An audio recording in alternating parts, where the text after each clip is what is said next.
حابیل کے قتل کے بعد حضرت آدم علیہ السلام اور اماں حوا علیہ السلام بہت اداس رہا کرتے اور بیٹے کو یاد کر کے گھنٹوں آنسو بہایا کرتے تھے۔ حضرت آدم علیہ السلام اللہ تعالیٰ سے دعا فرمایا کرتے تھے کہ اے اللہ مجھے ایسی اولاد عطا فرما جو تیرے دین کو دنیا میں پھیلانے میں میری معاون و مددگار ہو اور میرے بعد بھی تیرے پیغام کو دنیا میں عام کرے، میری صحیح جانشین ہو اور دنیا میں تیری وحدانیت کی علم بردار ہو۔ اللہ تعالیٰ نے اپنے پیارے نبی کی دعاؤں کو شرف قبولیت بخشا اور ایک نیک صالح بیٹے کی بشارت سے مطلع فرمایا۔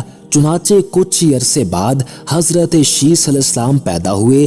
حضرت آدم اور اماں حوا علیہ السلام ان کی پیدائش پر بے حد خوش تھے۔ یہ حضرت آدم علیہ السلام کے تیسرے بیٹے تھے اور اس وقت ان کی عمر 130 سال تھی۔ اماں حوا علیہ السلام نے صاحب زادے کا نام شیث رکھا، جس کے عربی میں معنی عطیہ خداوندی کے ہیں، یعنی اللہ تعالیٰ کی جانب سے عطا کیا گیا خوبصورت و خوب سیرت تحفہ۔ حضرت شیث علیہ السلام حسن و جمال، شکل و صورت اور عادات و اطوار میں اپنے والد سے بہت زیادہ مشابہ تھے۔ حضرت آدم علیہ السلام اور حضرت حوا علیہ السلام کو آپ علیہ السلام سے بہت محبت تھی۔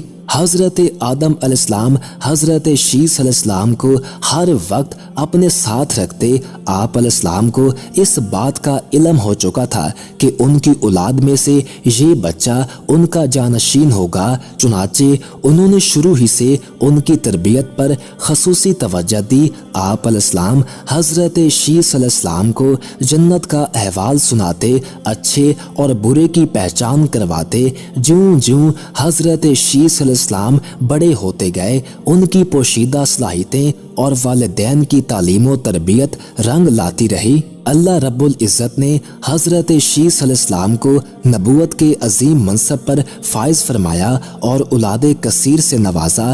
پھر یہ کہ ان کی اولاد نہایت فرما بردار اور نیک بھی تھی، جو اپنے والد کے ساتھ تبلیغ دین کے کاموں میں مصروف رہتی۔ روایت میں ہے کہ اللہ تعالیٰ نے اپنے پیغمبروں پر 100 صحیفے نازل کیے اور 4 کتابیں، ان 100 صحیفوں میں سے 50 صحیفے حضرت شیث علیہ السلام پر اترے۔ گو کہ قرآن کریم میں جن 25 انبیاء کرام علیہ السلام کے اسماء گرامی مذکور ہیں، ان میں حضرت شیث علیہ السلام کا نام شامل نہیں، تاہم احادیث مبارکہ میں ان کے نبی ہونے کا صراحت کے ساتھ ذکر ہے۔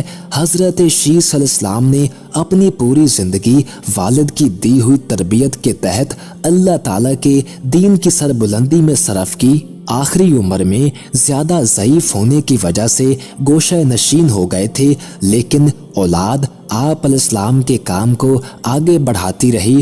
حضرت شیث علیہ السلام اپنے بھائی قابیل کی اولاد کے کفر و شرک میں مبتلا ہونے اور شیطان کا آلہ کار بنے رہنے کی وجہ سے بڑے فکر مند رہتے تھے اور انہیں رائے راست پر لانے کی کوششوں میں لگے رہتے تھے، جنہوں نے اپنے باپ قابیل کی شکل کے بت بنا کر اس کی پوجا شروع کر دی تھی۔